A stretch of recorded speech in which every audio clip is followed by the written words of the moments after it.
Okay, so we're gonna get started. Hi again. Thank you so much for joining me for this Zoom CE. Today we're gonna be talking about staying in the know overview of the updated sexually transmitted infections treatment guidelines 2021.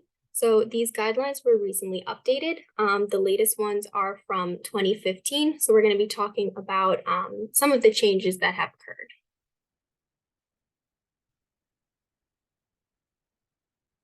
So as for disclosures, I have none.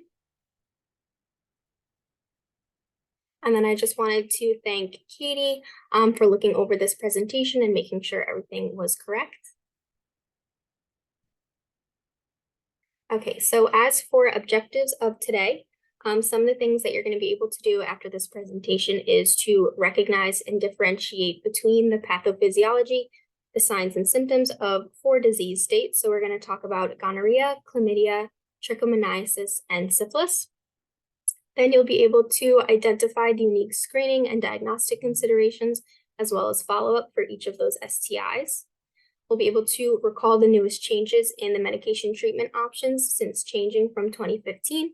And then we'll be able to also relate back to 2015 for other changes and any other improvements. So sexually transmitted infections are epidemic in the United States, with numbers steadily rising and reaching an all-time high for the 6th straight year. Also, 1 in 5 Americans has an STI on any given day. And the CDC estimates that the US spends approximately $16 billion annually in direct medical costs to treat new STIs.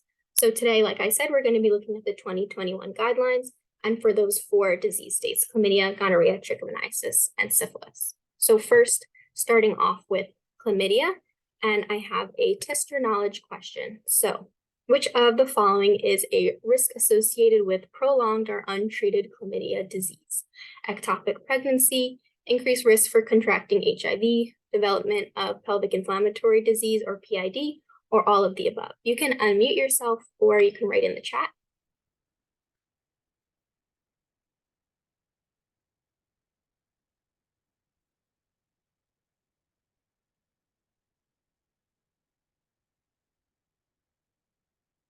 Beautiful, D. So all of the above.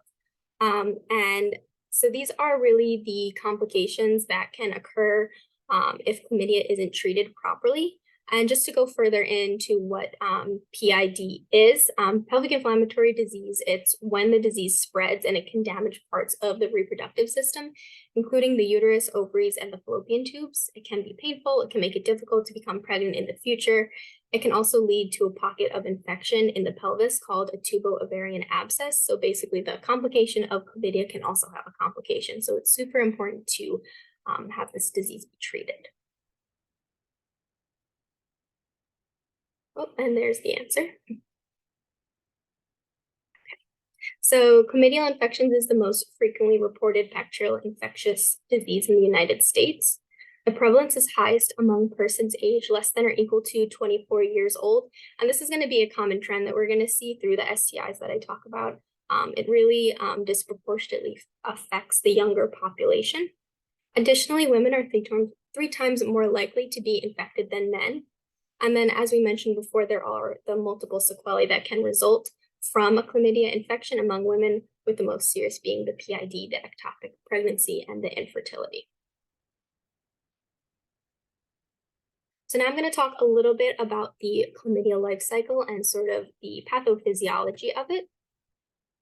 So moving from left to right on your screen, chlamydia trachomatis, they are gram-negative anaerobic bacteria that spread through vaginal, anal, or oral sex with someone with the infection.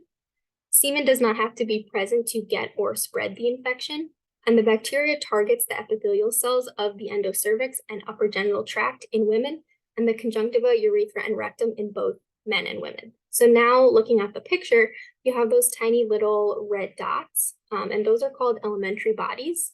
They're metabolically inactive and enter the host cell through endocytosis. Once it enters the cell, it forms into metabolically active reticulate bodies, or RBs, and then these reticulate bodies start using the nutrients of the host cell and start to reproduce and form multiple reticulate bodies through binary fission. They then start forming elementary bodies in order to infect more cells. The cell ruptures and dies, and then it gets released into the extracellular matrix, and more host cells come and try and eat these bodies, and then the cycle continues over and over again.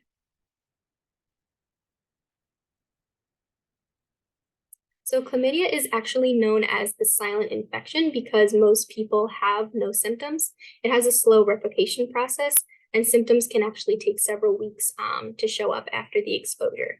But if patients are to have symptoms in women, you would see something like cervicitis, mucopurulent discharge, bleeding, pyuria, and in men, they may have urethritis.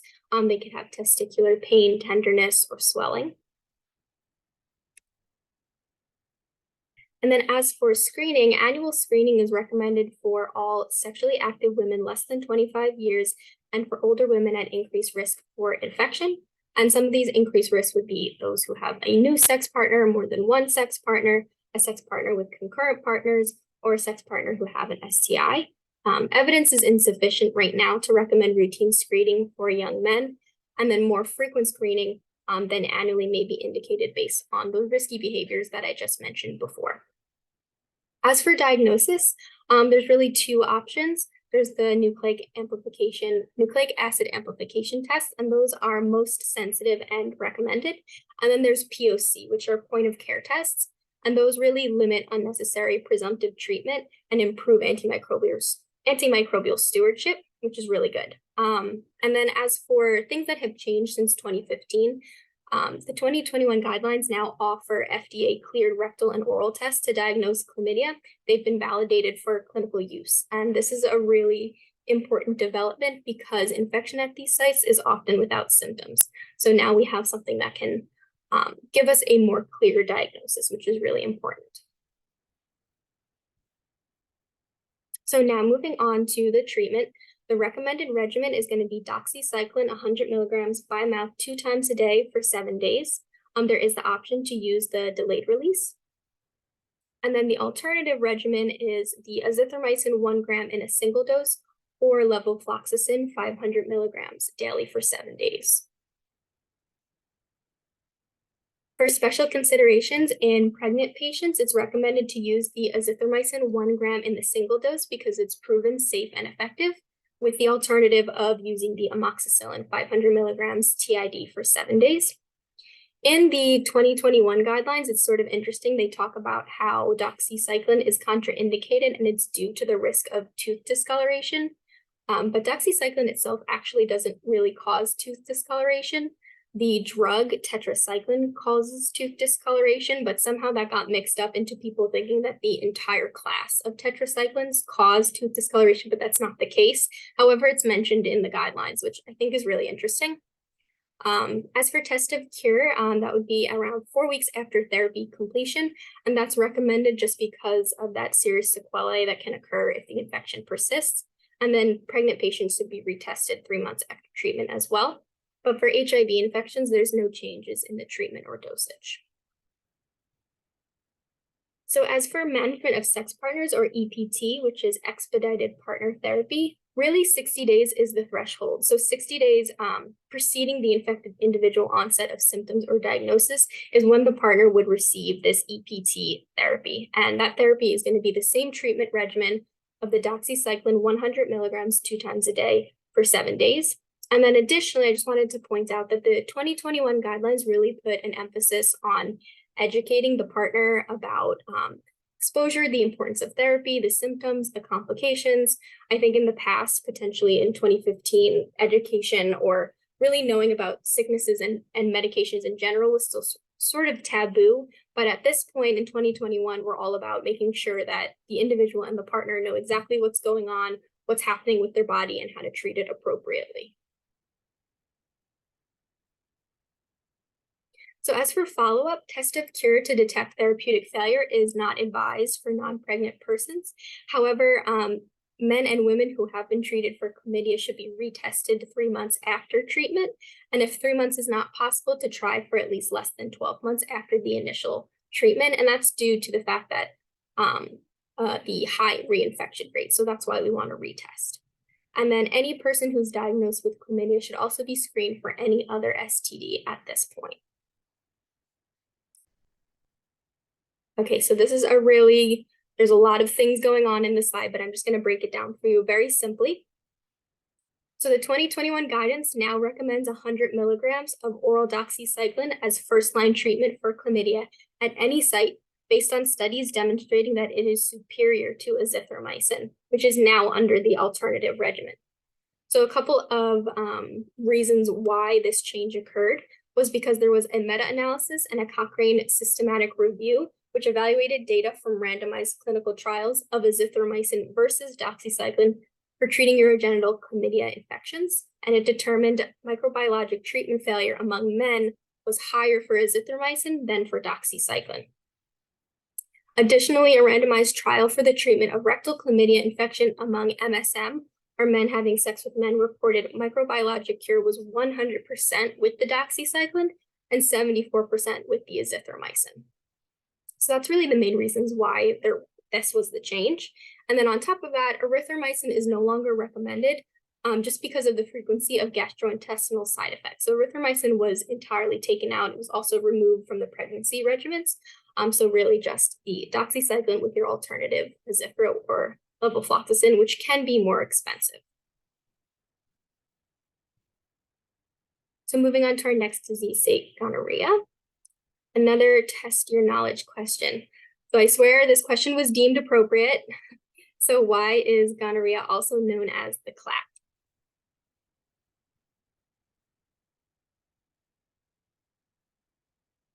It's okay if you don't know.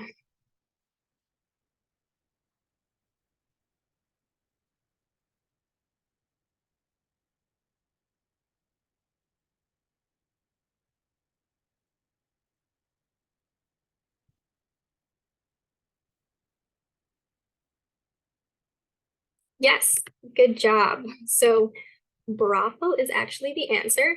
I'm probably going to say the word wrong, but it's reference to a French word called clapier, which means brothel, obviously a place where STDs such as gonorrhea can be transmitted. So just a fun fact for you. Okay, so in the United States, an estimated 1.5 million new Neisseria gonorrhea infections occur each year. It's the second most commonly reported bacterial communicable disease. And like other STIs, it disproportionately impacts young adult populations. So urethral infections caused by Neisseria gonorrhea can produce symptoms among men that cause them to seek curative treatment soon enough to prevent the sequelae, but often not soon enough to prevent the transmission to others.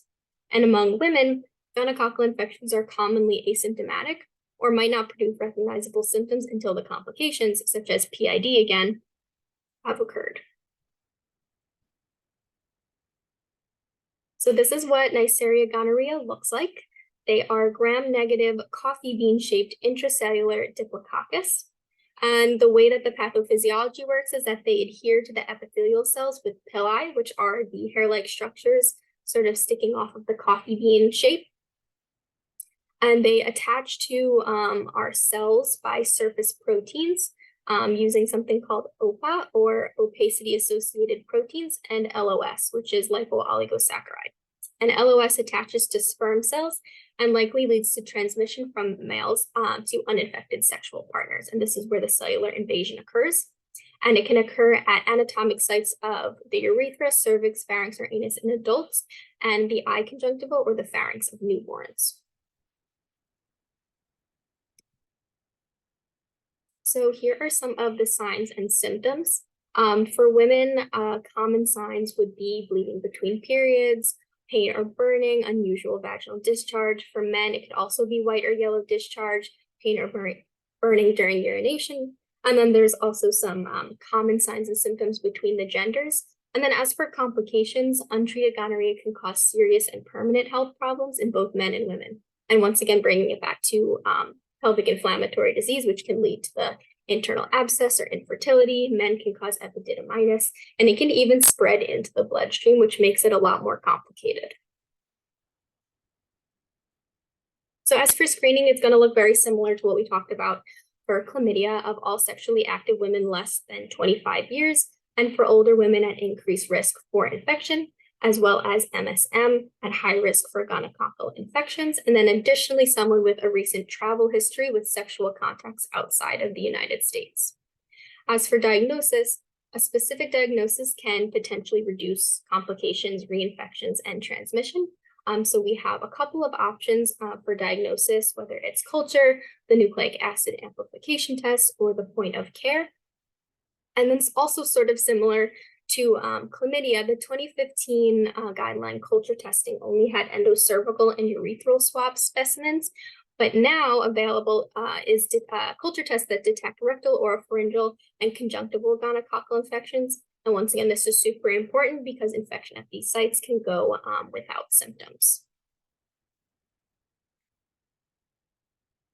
Okay, so as for treatment, we have them broken into two groups, which would be with the infection of the cervix, urethra, or rectum, and then an infection of the pharynx. You'll notice that both main recommended regimens are exactly the same of the ceftriaxone 500 milligrams intramuscular single dose for persons weighing less than 150 kilograms.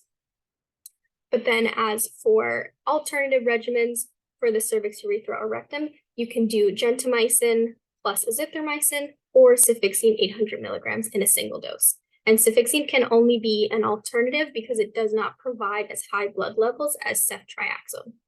And then on top of that, the reason there is no alternative regimen for an infection in the pharynx is that gonococcal infections in the pharynx are actually a lot more difficult to eradicate than infections at urogenital and anorectal sites. So right now, there's no reliable alternative treatments available for pharyngeal gonorrhea. At that point, they would need to bring in an ID specialist for some sort of alternative treatment if the patient can't have a cephalosporin. And then at the bottom of the slide, it's just a note to remember that if you can't rule out that a patient has either chlamydia or gonorrhea, you can tack on the treatment for chlamydia, which bringing back to what we just spoke about is the doxycycline 2 times a day for 7 days. Okay, so as for special considerations, for patients with any sort of drug allergy or intolerance, obviously the first thing to do would be to assess the penicillin allergy and the type of allergy, or if there's any history of it, and to avoid an anaphylaxis, or use the gentamicin plus azithromycin, depending on the anatomical site. For pregnancy, the main treatment is going to be with the ceftriaxone 500, and to avoid gentamicin, which can be associated with the neonatal birth defects. For HIV infection, there's no change in the treatment. For gonococcal conjunctivitis, which is pretty uncommon, most patients actually respond to the 1 gram of ceftriaxone as well. And then, like I mentioned before, the bacteria can actually spread through the blood to a joint, and it can cause arthritis, it can cause meningitis, and it can also cause endocarditis. So once again, we're using the ceftriaxone, but it may be at different doses, and it may be for different amounts of time, depending on where the bacteria has traveled to. So as for management of sex partners or the expedited partner therapy, this is pretty much the exact same thing as we spoke about before for patients that had a chlamydial infection. If the patient's last potential exposure was greater than 60 days, then the most recent sex partner should be treated, with the recommended treatment being the cefixime 800 milligrams as the single dose, and then tacking on the doxycycline if chlamydia hasn't been tested. And then if adherence is a problem, azithromycin 1 gram can be considered, but it does have a lower treatment efficacy among persons with rectal chlamydia. And then bringing it back to the importance of education. So that was also mentioned within the guidelines to continue to educate the partners about the exposure and importance of therapy. As for follow-up, just making sure that the patient knows to abstain from sexual activity for 7 days after treatment, and that all of them should be tested for other STIs, including chlamydia, syphilis, and HIV. And at that point, it is optional to recommend to the patient's PrEP. So that could be Truvada, Descovy, Apretude. And this is really nice that the 2021 guidelines include this. That was not mentioned in the 2015 guidelines. A test of cure is unnecessary for these persons receiving the diagnosis of uncomplicated urogenital or rectal. But once again, like I mentioned before, for pharyngeal, which is a little bit harder to eradicate, these patients should return 7 to 14 days after initial treatment for the test of cure. And then men or women should be retested 3 months after treatment And if 3 months is not possible, to try for at least 12 months or less than 12 months after initial treatment. Okay, so now we're going to talk about the changes from 2015 to 2021. As you can see, we're going from a ceftriaxone lower dose of 250, moving to ceftriaxone 500 milligram IM single dose, so a higher dose. And now we're no longer doing dual therapy with the azithromycin, it's just the ceftriaxone. And so although the 250 milligram dose is effective, higher doses are proven to be better for isolates with elevated MICs. So technically we still could be using the 250, but we'd rather be safe than sorry with the 500 and not really create a platform for further resistance. So we're going with the higher dose. And dual therapy for gonococcal infections with the ceftriaxone and azithromycin recommended in previous guidance. It was originally meant to mitigate the emergence of reduced susceptibility to ceftriaxone in Neisseria gonorrhea. However, concerns regarding potential harm to the microbiome and the effect of other pathogens actually diminished the benefits of maintaining that dual therapy. And then on top of all that, the azithromycin was previously used in order to treat possible concomitant chlamydial infections, but as we just discussed, we're actually not using azithromycin for chlamydia anymore, with doxycycline being the recommended regimen. So consequently, only ceftriaxone is recommended for treating gonorrhea.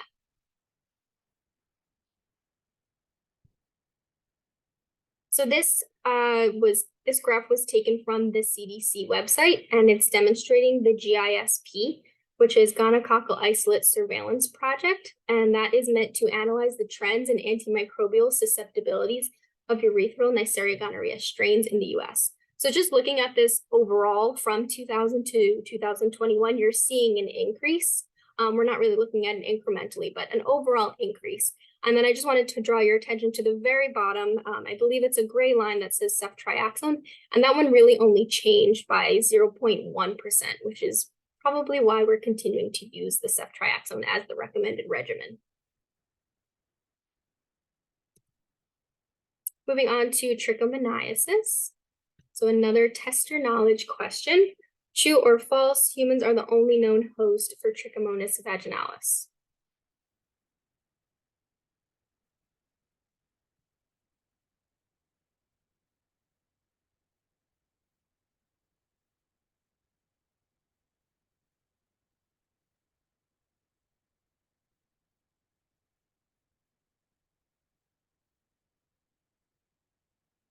Oh, I see an A. Okay. True. Good job.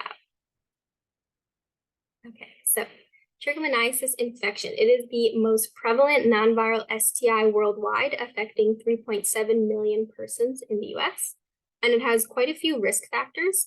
So some of them being incarcerated women and men, having 2 or more sex partners, living below the national poverty level.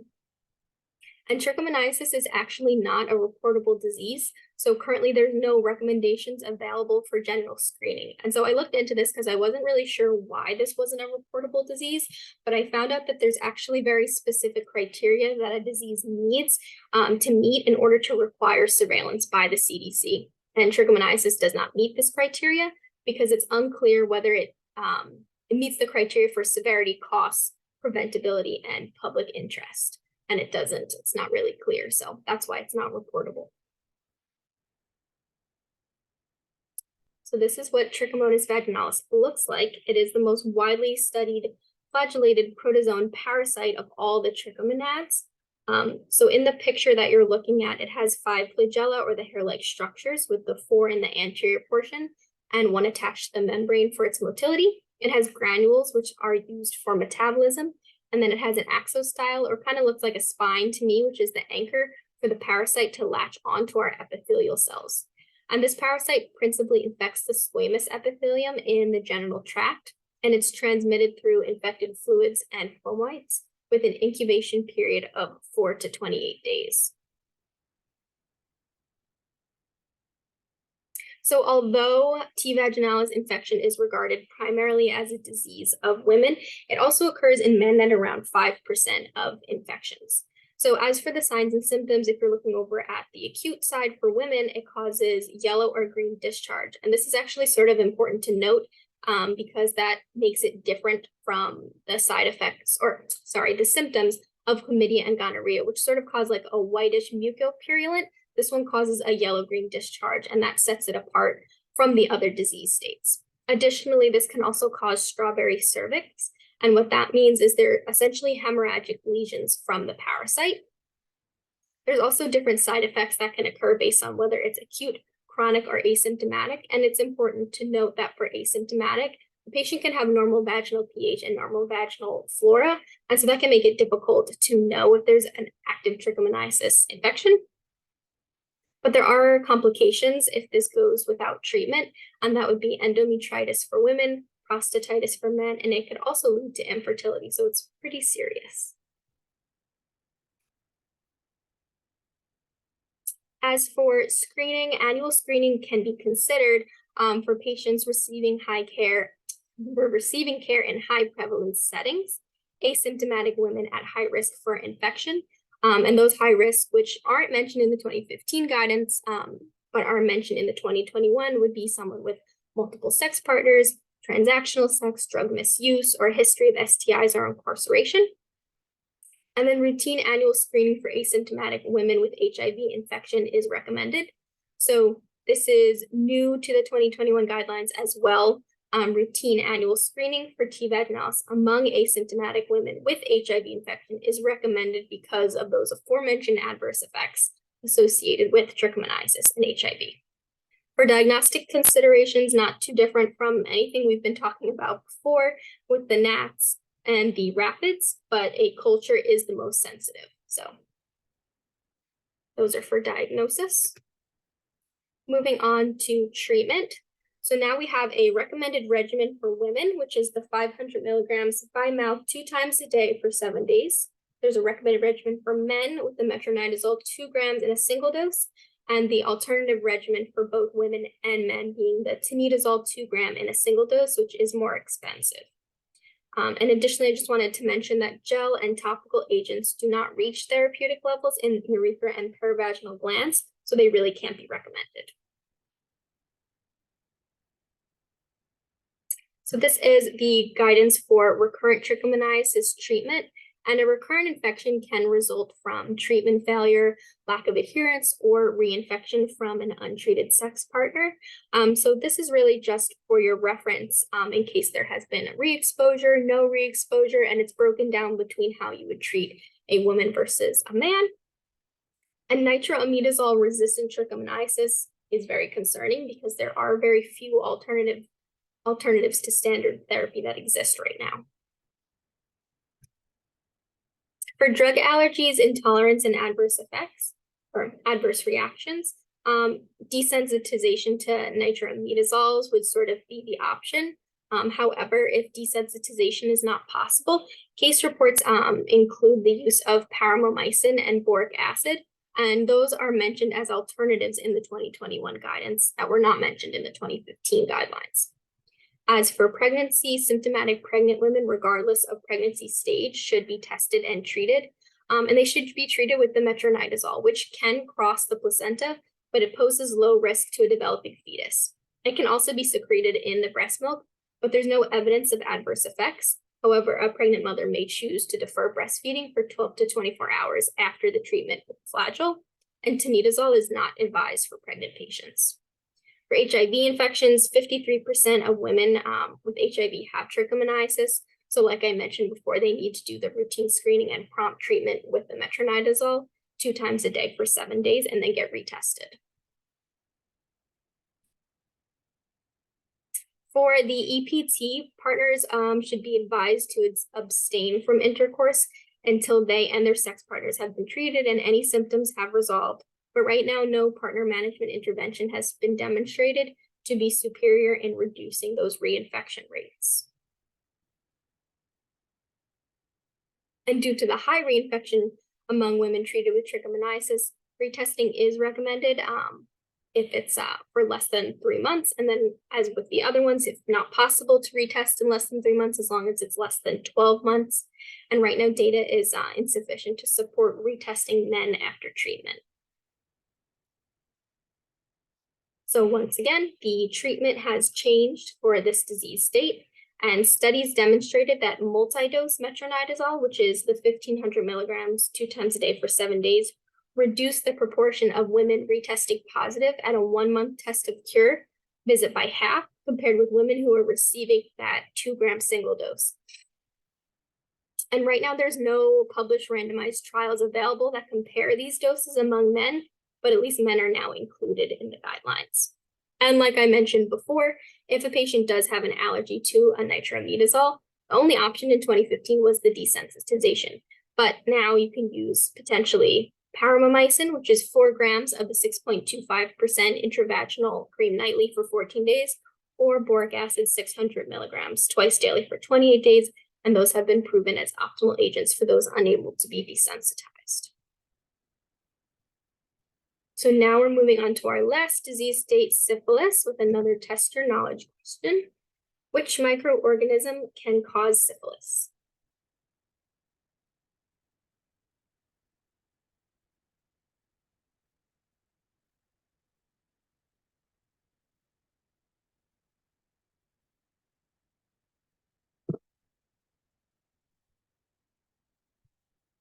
Oh, I see an A.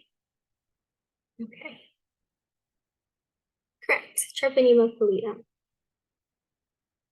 So syphilis is a systemic disease that has been divided into stages on the basis of clinical findings, which then will guide treatment and follow-up. So as you can see, there's primary, secondary, tertiary, and latent. And the way we can sort of tell is based on the manifestation. So for primary, we're looking at someone with probably a single painless ulcer, whereas secondary, we start to get a bit more serious with a skin rash, potential lymphadenopathy. Tertiary, we're getting pretty serious with cardiac involvement or blood vessels. And then with latent, it's typically asymptomatic and it would only be detected by serologic testing. And latent can be further divided into early latent and late latent, depending on the timeline of acquisition. But it is important to note from this slide that no matter the stage, we're going to treat the patient. So without treatment, syphilis can spread and manifest, and it can affect the brain, the eyes, and the ears. But this doesn't only occur in latent syphilis. These can actually occur at any stage, which I very much wanted to emphasize. And one of the patients that I actually had during my infectious disease rotation ended up having neurosyphilis. So I sort of got to explore how that works with diagnosis, treatment, and follow-up. And the way that this patient presented was with altered mental status. But some of the other things that they can present with is cranial nerve dysfunction, meningitis, as well as stroke. And then for ocular syphilis, it can present as conjunctivitis, optic neuropathy, and it can lead to permanent vision loss if it's not treated. And then in the same vein, for otosyphilis, it can lead to things like tinnitus or the ringing in the ears and vertigo, and can lead to permanent hearing loss. So this is Treponema pallidum, which is a helically coiled microorganism or a spirochete bacterium. Sort of looks like ramen noodles to me. But although it's gram-positive, it has a fragile outer membrane that lacks lipopolysaccharide, which is that highly pro-inflammatory glycolipid. The way it works is it uses toll-like receptor 2 dependent signaling pathways, and these toll-like receptors are lipoproteins that activate macrophages and dendritic cells. And because these receptors are actually below the surface, the bacteria can disseminate more conspicuously without being detected by innate immunity. So that's why syphilis sort of lacks systemic inflammatory symptoms. And also there's no animal reservoir. This disease is only in humans. So for diagnostic considerations, it's important to note that only one type of serologic test, non-treponemal or treponemal, is insufficient for diagnosis. So in the hospital, the patient that I had required 2 of these tests in order to confirm that it was a diagnosis of syphilis. So first, with the non-treponemal test, some of the examples would be a venereal disease research laboratory test or a rapoplasma reagent test. For a treponema test, you can have a T-pallidum passive particle agglutination, the enzyme amino assays, or a rapid treponemal assay. So further testing with CSF evaluation is warranted for persons with clinical signs of neurosyphilis. And that's exactly what happened with my patient, was that we also required a lumbar puncture in order to analyze the CSF and fully confirm that this patient had neurosyphilis. And then the guidelines also mention all persons should be tested for HIV also at the time of diagnosis and 3 months later. So as for the treatment, essentially it is all the same drug, which is bolded for you, the benzathine penicillin G. It's just going to be in different amounts of doses depending on which stage of syphilis. So for primary and secondary, you're seeing a single dose. For tertiary, it's broken down into 3 doses. And then based on whether it's the early latent or the late latent will determine how many doses of the benzathine the patient will receive. For neurosyphilis, ocular syphilis, and otosyphilis, the recommended regimen is the aqueous crystalline penicillin G. So now we're seeing a different medication. Benzathine is actually not recommended because it does not reliably achieve sufficient concentrations in the CSF. However, in the case of a shortage, we could use benzathine. It can be considered. An intravenous administration of aqueous crystalline penicillin G achieves those adequate CSF levels and is the treatment of choice. However, there is an alternative regimen, and that would be the procaine penicillin injections, which will achieve the treponemicidal levels in the CSF.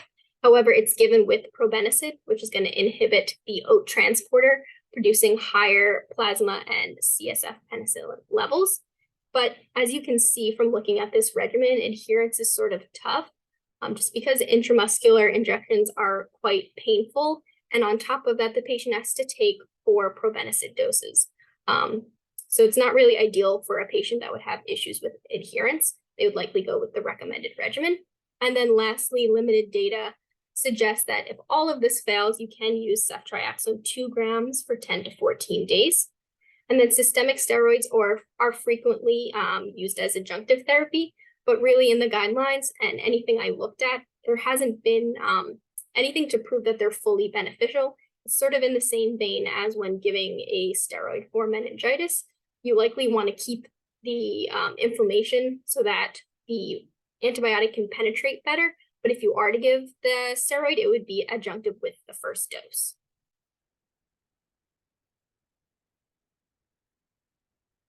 So for special considerations, something that can happen is something called the Jarisch-Herxheimer reaction.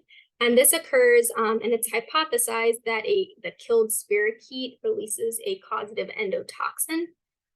So it's not an allergic reaction. It's really just a reaction to the treatment. And there's not too much that can be done for it besides giving antipyretics to anyone that presents with the symptoms such as headache or myalgia or fever, but it really won't prevent it.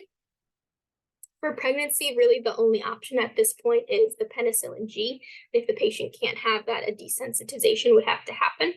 But for non-pregnant individuals with a penicillin allergy, the guidelines recommend that you can use doxycycline 2 times a day for 14 days or tetracycline 500 4 times a day for 14 days. Those have been used and can be effective for primary and secondary syphilis.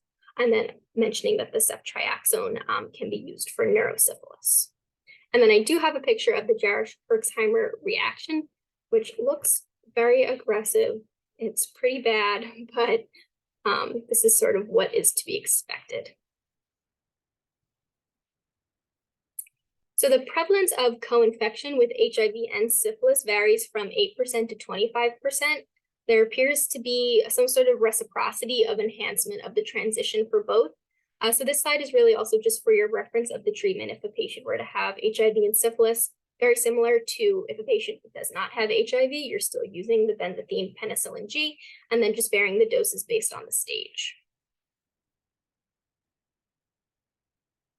So HIV and syphilis co-infection is considered to be a dangerous combination since HIV makes failure of syphilis treatment more likely and co-infection leads to more profound neurocognitive impairment. Therefore, there is a pretty extensive follow-up after infection, which can be difficult for a patient.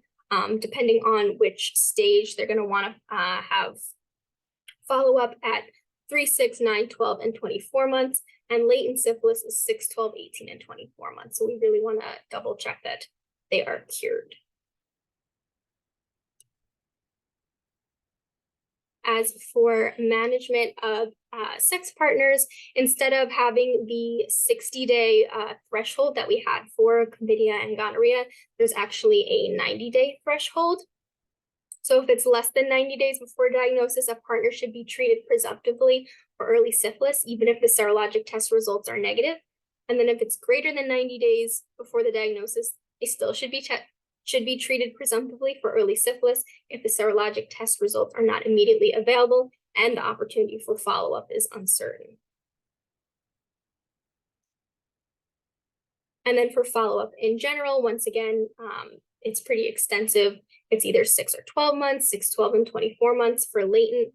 And the way we would note that the treatment was effective is a 4-fold reduction in the antibiotic titer at 6 months. And then if there's reinfection or treatment failure, there's a 4-fold increase in non-treponemal test titer persisting for greater than 2 weeks. So this is actually what happened to my patient that had neurosyphilis. Was he had treatment failure. He didn't fully complete the course of penicillin, and then it led to the neurosyphilis. So as for changes from 2015 to 2021, it's not so much the treatment itself, it's sort of smaller nuances that have changed. So the 2021 guidelines encompass otosyphilis management under the neurosyphilis recommended regimen, whereas the 2015 guidelines don't even mention otosyphilis, which is sort of interesting since hearing loss and other otologic symptoms can occur at any stage of syphilis. And then on the flip side, for pregnant patients in 2015, pregnant women who miss any dose of therapy must repeat the full course of therapy. That has changed to now pregnant women who have delays in any therapy dose greater than 9 days between doses should repeat the full course of therapy. So a little bit more specific there. And then these tables I created, they're really just for your information for when I send the slides out so that you can have a reference. And it's the change from the 2015 to the 2021 guidelines. I included all of the disease states that we spoke about, as well as a couple other ones. And obviously looking at the red box for the most up to date. And that's everything. Thank you. Any questions?